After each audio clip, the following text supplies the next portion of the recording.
ভারতবর্ষের স্বাধীনতা আন্দোলনে অন্যতম বীর শহীদ নেতাজি সুভাষচন্দ্র বসুর একাধিক নথিপত্র ও ফাইল প্রকাশের দাবিতে এবং রাজ্য তথা দেশব্যাপী শান্তি, দেশপ্রেম ও ন্যায়ের বার্তা নিয়ে কলকাতার বজবজ থেকে কোহিমা, নাগাল্যান্ড এবং আইএনএ হেডকোয়ার্টার মণিপুরে পদযাত্রা শুরু করেছেন কলকাতার 3 ব্যক্তি।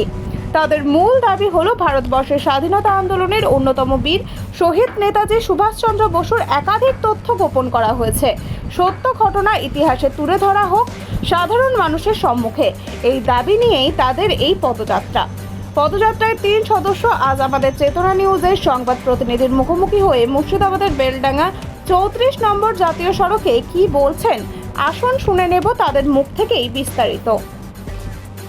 1944 সালে 14ই এপ্রিল ভারতবর্ষের প্রথম স্বাধীনতার পতাকা তুলেছিলেন নেতাজি সুভাষ বোসের নেতৃত্বে। জেনারেল মালিক আজাদিন ফৌজের জেনারেল ছিলেন। মৈরাঙে, মণিপুরের মৈরাঙে প্রায় 45,000 সৈন্য নিয়ে আজাদিন ফৌজকে নিয়ে নেতাজি সুভাষচন্দ্র বোস মৈরাং পর্যন্ত পৌঁছে গিয়েছিলেন ভারতবর্ষের স্বাধীনতার পথকে আরও এগিয়ে দেবার জন্য। সেই সময় হিরোশিমা নাগাসীমায় বোমা পড়ার পর জাপান আমাদের সাহায্য করা বন্ধ করে দিয়েছিল এবং জাপান স্যারেন্ডার করে দিয়েছিল। সুভাষচন্দ্র বোস আর এগুতে পারেনি।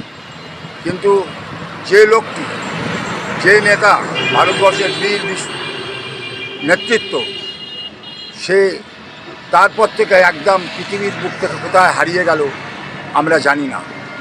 1941 সালের জানুয়ারি মাসের রাত্রিবেলা তিনি সেই যে বাড়ি থেকে বেরিয়েছিলেন, তারপরে তার আর বাড়ি ফেরাও হয়নি। দেশে ফিরেছে কিনা সেটাও আমরা পুরো কনফার্ম নয়। ভারতবর্ষের মহাপেজখানায় বহু ফাইল ধুলোবন্দি হয়ে রয়ে যাচ্ছে, ভারত সরকার কোনো মতে প্রকাশ করছে না।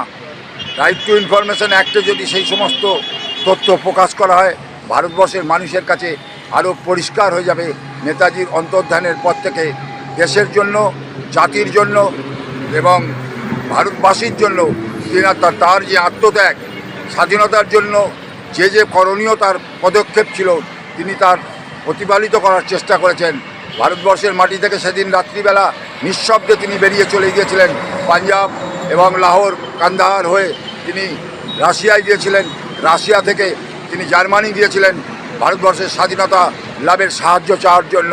তারপরে তিনি 90 দিন জলের নিচে দিয়ে জাপানে গিয়েছিলেন, সেখান থেকেও তিনি সাহায্য পেয়েছিলেন এবং সেইখান থেকে গিয়ে আজাদিন ফৌজকে সংগঠিত করে ভারতবর্ষের রাসবিহারী বোস আজাদিন ফৌজের নেতৃত্ব দিতেন। সেই রেড ফোর্সকে সঙ্গে নিয়ে তিনি আরও বড় করে আজাদিন ফৌজ বানিয়ে ভারতবর্ষ আক্রমণ করেছিল তৎকালীন ব্রিটিশ সরকারের বিরুদ্ধে। ভারতের স্বাধীনতা লাভের সংগ্রামকে টুটি টিপে মারার জন্য ব্রিটিশরা যত রকমের রাস্তা ছিল সেই সময় অবলম্বন করেছিলেন। তাই সুভাষ বোসের নেতৃত্বে সেদিন আজাদিন ফৌজ ভারতবর্ষের মাটি স্পর্শ করেছিল। হলমার্ক সোনার গহনার বিপুল সম্ভার নিয়ে এলো জীবন্তীর সাকিব জুয়েলার্স। এখানে পাবেন দুর্দান্ত অফার। সোনার গহনার বিশ্বস্ত প্রতিষ্ঠান Jibanti Sakib jewellers and makers. একাধিক আকর্ষণীয় সোনার গহনার নকশা নিয়ে হাজির সাকিব জুয়েলার্স। নেকলেস থেকে কানের দুল, আংটি থেকে বিয়ের শাখা, পলা, নোয়া বাঁধানো সব ধরনের গহনাই পাবেন জীবন্তীর একমাত্র বিশ্বস্ত প্রতিষ্ঠান সাকিব জুয়েলার্সে। এখানে গ্রাহকের মনের মতো করে গয়না তৈরি করে দেওয়ার ব্যবস্থা রয়েছে। শুধু সোনার গহনাই নয়, কম দামে রূপোর, চাঁদির গহনার অভাবনীয় কালেকশনও রয়েছে জীবন্তী সাকিব জুয়েলার্স অ্যান্ড মেকার্সে। আমাদের ঠিকানা জীবন্তী বাস স্ট্যান্ড, শাহিদ হাজি মার্কেট, কান্দি, মুর্শিদাবাদ। যোগাযোগ নম্বর 9932846770 অথবা 7478666786।